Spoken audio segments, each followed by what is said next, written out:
SSC की परीक्षा हो और सवाल ना उठे, ऐसा तो हो ही नहीं सकता। और इस देश में परीक्षाओं का वैसे भी क्या हाल है आप देख ही रहे हैं। नौजवान चैन की नींद ना सो पाए, इसका पूरा बंदोबस्त हो रखा है। आप कहेंगे ऐसा क्यों बोल रहे हो? वो इसलिए कि एसएससी परीक्षा में फिर कांड हो गया है।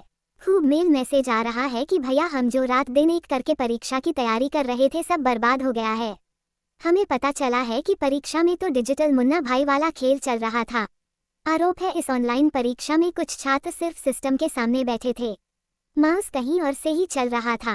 पूरी कहानी क्या है? क्या गड़बड़ी के आरोप है? कहाँ कितनी गिरफ्तारियां हुई है? ये एसएससी जीडी कौन सी परीक्षा है और एसएससी क्या कर रहा है, सब बताएंगे इस वीडियो में। नमस्ते, मैं सौरभ त्रिपाठी हूँ। आप देख रहे हैं न्यूज पेंच। एसएससी यानी स्टाफ सिलेक्शन कमीशन।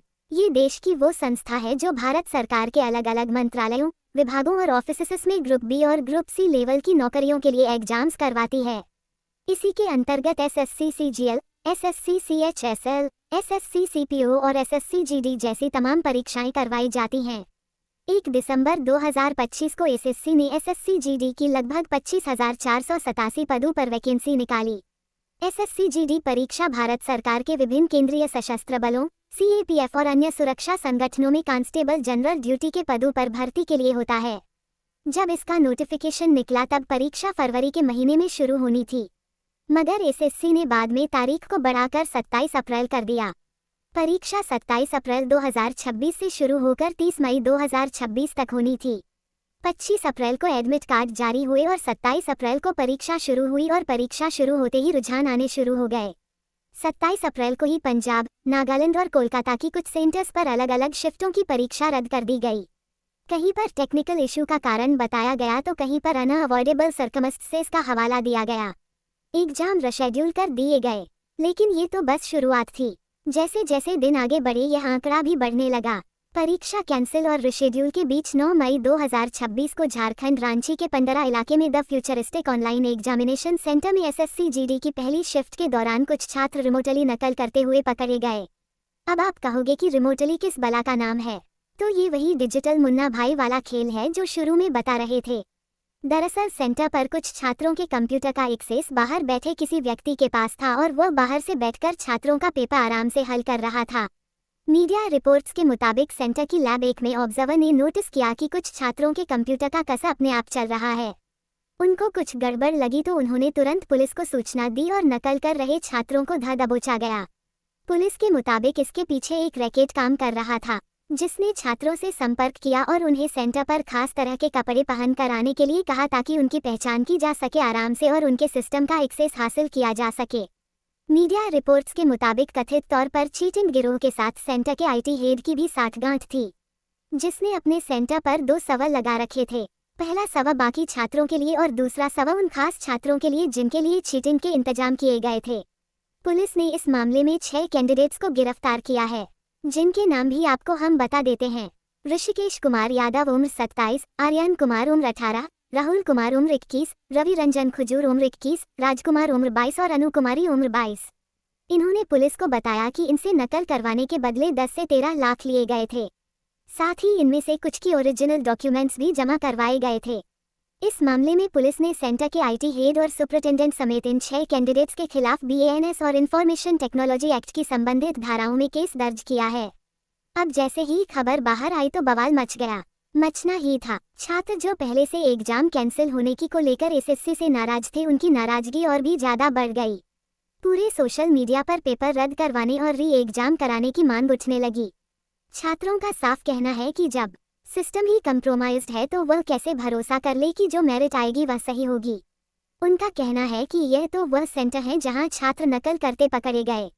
न जाने देश में ऐसे कितने सेंटर होंगे जहां पर इस तरह के गिरोह सक्रिय होंगे और धड़ल्ले से नकल की जा रही होगी की गई होगी।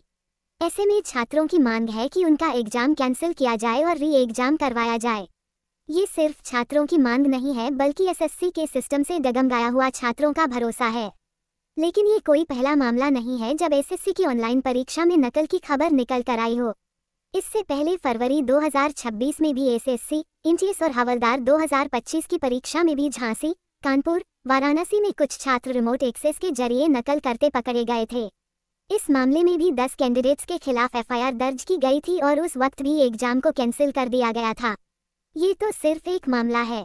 इससे पहले भी नवंबर 2025 में सीएचएसएल की परीक्षा में छात्र ब्लूटूथ की मदद से नकल करते पकड़े गए थे। और अगर आगे भी इसको बताया जाए तो लिस्ट लंबी है। ऐसे में जब लगातार एक तरह की समस्या एसएससी के एग्जाम के दौरान निकल कर आ रही है तो छात्रों को पेपर कैंसिल और री एग्जाम जैसी मांग करना भी जायज लगता है। कुल मिलाकर इस देश में न ऑफलाइन परीक्षाएं सुरक्षित हैं और न ही ऑनलाइन। ऑफलाइन का हाल सबने नीट में देख लिया, ऑनलाइन का हम बता ही रहे हैं। ऐसे में हमारा सवाल देश के शिक्षा मंत्री धर्मेंद्र प्रधान से है। वो कल ही आए थे मीडिया के सामने और कहा था कि अगले साल से नीट की परीक्षा ऑनलाइन होगी, पर एसएससी में तो यह फेल हो गया। तो नीट में क्या ऐसा होने वाला है ये उनको बताना चाहिए सामने आकर। फिर से कोई मंत्री जी को ये भी बताया कि ऑफलाइन ऑनलाइन का खेल खेलने से कुछ नहीं होगा। सिस्टम में बैठे करप्ट लोगों को ढूंढ ढूंढ कर निकालना होगा। जो पेपर लीक करते हैं उनको ऐसी सजा देनी होगी कि आगे ऐसा करने में लोग थर थर कांपे। कैसे? सिर्फ परीक्षा ऑनलाइन करने से समाधान नहीं होगा, ये समझ में आ गया एसएससी की इस परीक्षा में। एस गोपाल कृष्णन जो एसएससी के चेयरमैन हैं उन्हें जिम्मेदारी लेनी होगी। बताना होगा कि परीक्षा सेंटर पर 2 सव चल कैसे रहे थे, किस किस तक इसके तार पहुंच रहे हैं, क्योंकि यह तो केवल तभी हो सकता है जब अंदर के लोग इसमें शामिल हो। केवल ये बता देना कि कार्रवाई होगी या हो रही है इस समस्या का समाधान नहीं है। हमें नाम गिनवाए, बताइए कि सिस्टम के अंदर कौन से लोग हैं जो इसे सड़ा रहे हैं। शिक्षा मंत्री धर्मेंद्र प्रधान जी एक प्रेस कॉन्फ्रेंस और कीजिए और बताइए कि जिस शिफ्ट में कंप्यूटर के कस अपने आप चल रहे थे उसकी परीक्षा दोबारा कब होगी। और जो शंका छात्रों के मन में आ गई है कि पकड़ में तो एक आया, हो सकता है कि ऐसे और भी बहुत सारे हो। इसका समाधान क्या है, इस पर छात्र कैसे भरोसा करें। शिक्षा मंत्री को ये भी बताना चाहिए कि उम्मीद है एसएससी की तैयारी करने वाले हजारों लाखों छात्रों के साथ न्याय होगा। और हमें तो कम कसम से बता रहे हैं कि उस दिन का इंतजार है कि पेपर कब शांति से बिना किसी विवाद के हो जाया करेगा। पता नहीं कब आएगा वो दिन। खैर, हम अपना काम करते रहेंगे, पिंच करते रहेंगे, छात्रों के मुद्दे पर उनके साथ खड़े होते रहेंगे। बाकी हमसे कोई बात छूट गई हो तो कमेंट बॉक्स में लिखकर जरूर बताएं। मेरा नाम सौरभ त्रिपाठी है, कैमरे के पीछे है सुधांशु। शुक्रिया।